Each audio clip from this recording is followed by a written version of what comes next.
कुंकड़ का छोटा सा गांव चिंचवाड़ में रात के 11 बजे थे। झिंगुरों की आवाजें सन्नाटे को और गहरा बना रही थी।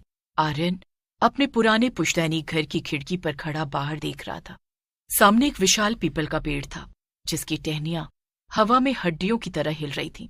काका साहब, अब आज भी इस पुराने पेड़ को पानी क्यों देते हैं, और वो भी आधी रात को? बेटा, कुछ प्यास ऐसी होती है जो कुएं के पानी से नहीं, श्रद्धा और डर के मेल से बुझती है। उस पेड़ के नीचे मत जाना, वहां वो रहता है। वो आप मुंजिया की बात कर रहे हैं? काका साहब, 21वीं सदी है, भूत प्रेत सिर्फ कहानियों में अच्छे लगते हैं।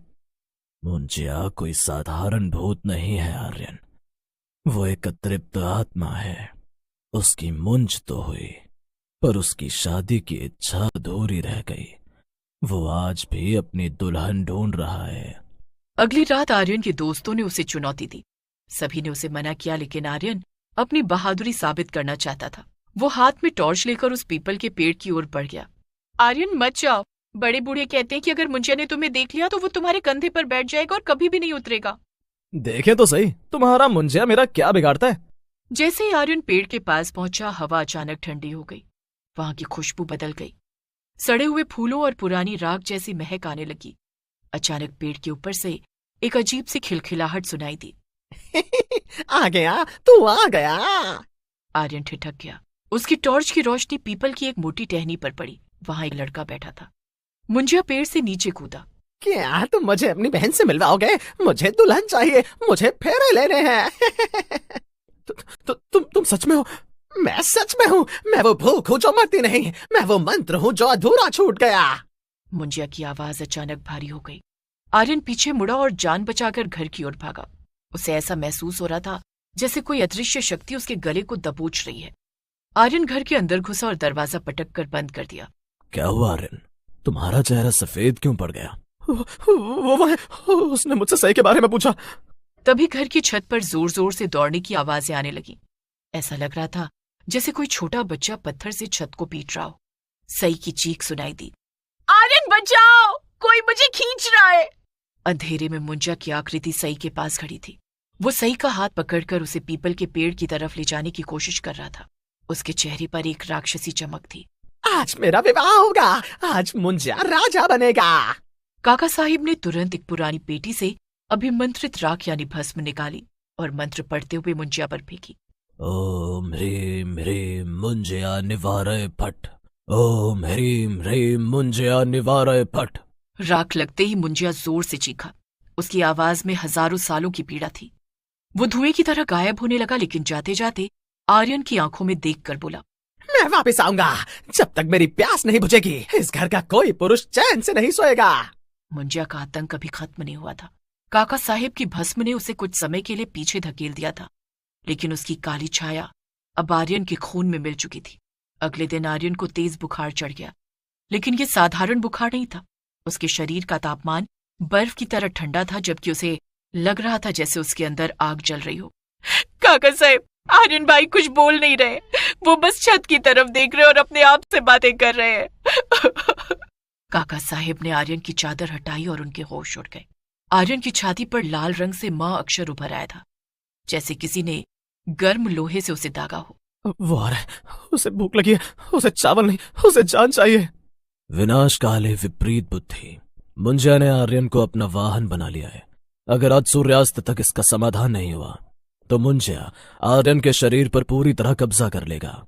काका साहिब ने पड़ोस के गांव से शास्त्री जी को बुलाया, जो अतृप्त आत्माओं को बांधने में माहिर थे। शास्त्री जी ने आते ही घर के चारों ओर पीली सरसों छिड़क दी। ये मुंजिया बहुत पुराना है। इसकी जड़ें उस पीपल के पेड़ की गहराई तक नहीं, बल्कि इस परिवार के किसी पुराने पाप से जुड़ी हैं। काका साहब, सच बताइए, ये मुंजिया कौन है? ये मेरे परदादा का छोटा भाई था। 12 साल की उम्र में जनेऊ होने के बाद विवाह की जिद में उसने कुएं में छलांग लगा दी थी। तब से वो इसी घर की खुशियों का दुश्मन बना हो। शास्त्री जी ने तय किया कि मुंजिया को उसी पीपल के पेड़ के पास बुलाकर केलित करना होगा। आधी रात को आर्यन को जंजीरों से बांधकर उस पेड़ के नीचे ले जाया गया। आर्यन का शरीर अकड़ने लगा। उसकी आंखें पूरी तरह सफेद हो गईं। आर्यन, अपनी इच्छा शक्ति जगाओ। अगर तुमने हार मान ली तो वो कभी नहीं जाएगा। तभी पेड़ के पीछे से एक काली परछाई निकली। वो हूबहू आर्यन जैसी दिख रही थी, लेकिन उसका चेहरा आधा जला हुआ और डरावना था। मुंजिया अब आर्यन के शरीर से बाहर निकलकर अपने असली भयानक रूप में आ गया था। उसने शास्त्री जी पर हमला किया। शास्त्री जी ने हाथ में लिया गंगा जल उस पर फेंका। ये आग मुझे नहीं चला सकती। मैंने सदियों की तपस्या की है बदले के लिए। वो अब सई की तरफ बढ़ने लगा जो दूर खड़ी कांप रही। आर्यन भाई मुझे बचाओ। सई की आवाज सुनकर आर्यन के अंदर की चेतना जागी। उसने पूरी ताकत से अपनी जंजीर तोड़ी और शास्त्री जी की गिरी हुई अभिमंत्रित खड्ग उठा ली। मुंजा, तेरा रिश्ता इस परिवार से था, पर तूने इसे नर्क बना दिया। आज मैं तेरा अंत करूंगा। आर्यन ने तलवार को अपने हाथ के खून से रंगा और सीधे पीपल की जड़ में गाड़ दिया। मुंजिया का शरीर धुएं में बदलने लगा। तुम मुझे मार सकते हो, पर मेरी प्यास फिर लौटेगी। वो धुआं पीपल के पेड़ के अंदर समा गया। पेड़ अचानक बीच से फट गया और उसमें से काली राख निकलने लगी। सुबह की पहली किरण फूटी। आर्यन जमीन पर बेसुध पड़ा था। शास्त्री जी और काका साहिब ने राहत की सांस ली। पीपल का पेड़ अब सूख चुका था, जैसे उसकी आत्मा निकल गई हो। काका साहिब, क्या वो सच में चला गया? पेड़ तो सूख गया बेटा, पर मुंजिया यादों और डर में जिंदा रहता है। जब तक कोई दोबारा उसे नहीं उकसाएगा, वो कैद रहेगा। आर्यन धीरे से उठा। उसने अपने हाथ की तरफ देखा। वहां का काला निशान मिट चुका था। मुंजिया मरा नहीं था, उसने बस अपना ठिकाना बदल लिया था। मुंजिया की वो मुस्कान आर्यन के रोंगटे खड़े कर देने के लिए काफी थी। कहानी अब उस मोड़ पर पहुंच गई थी जहां डर और हकीकत के बीच की दीवार पूरी तरह टूट चुकी थी। पीपल का पेड़ सूख चुका था, लेकिन घर के अंदर का माहौल और भी भारी हो गया था। आर्यन अब पहले जैसा नहीं रहा। वो घंटों आईने के सामने खड़ा रहता और खुद से बातें करता। आर्यन भाई, आप आईने में देखकर किसे हाँ कह रहे हैं? वहां तो कोई नहीं है। वो मुझसे पूछ रहा है सही कि क्या मुझे उसकी शादी का न्योता मिला। वो कह रहा है कि असली खेल तो अब शुरू होगा। सई ने देखा कि आईने में आर्यन का अक्स हिल नहीं रहा था। आईने वाला आर्यन स्थिर खड़ा होकर सई को घूर रहा था और उसके होठों पर वही शैतानी मुस्कान थी। काका साहिब को समझ आ गया कि मुंजिया ने अपना डेरा पेड़ से हटाकर घर की पुरानी काल कोठरी में बना लिया है। वो कोठरी जो पिछले 100 सालों से बंद थी। उस रात घर के मंदिर की घंटियां अपने आप बजने लगी। शास्त्री जी जो अभी गांव में ही रुके थे, दौड़ते हुए आए। अनर्थ हो गया। मुंजिया ने घर की कुलदेवी की चौकी को दूषित कर दिया। वो अब घर के रक्षकों को ही खत्म कर रहा है। अचानक काल कोठरी का भारी लकड़ी का दरवाजा अपने आप खुल गया। अंदर से गूंजती हुई आवाज आई। आर्यन मेरे भाई, अंदर आ। यहाँ तेरी दुल्हन का जोड़ा रखा है। यहाँ हम दोनों एक हो जाएंगे। आर्यन जैसे किसी सम्मोहन में था। वो धीरे धीरे कोठरी की ओर बढ़ने लगा। मुंजिया अब अपने असली ब्रह्म राक्षस रूप में प्रकट हुआ। मुंजिया ने आर्यन की गर्दन दबोच ली। सई ने देखा कि शास्त्री जी की पोटली से एक पुराना तांबे का कलश गिरा है जिसमें पवित्र नर्मदा का जल है। उसने हिम्मत जुटाई और कोठरी की तरफ भागी, लेकिन सई ने आव देखा न ताव। वो कलश सीधे मुंजिया के चेहरे पर दे मारा। पवित्र जल लगते ही मुंजिया का चेहरा जलने लगा।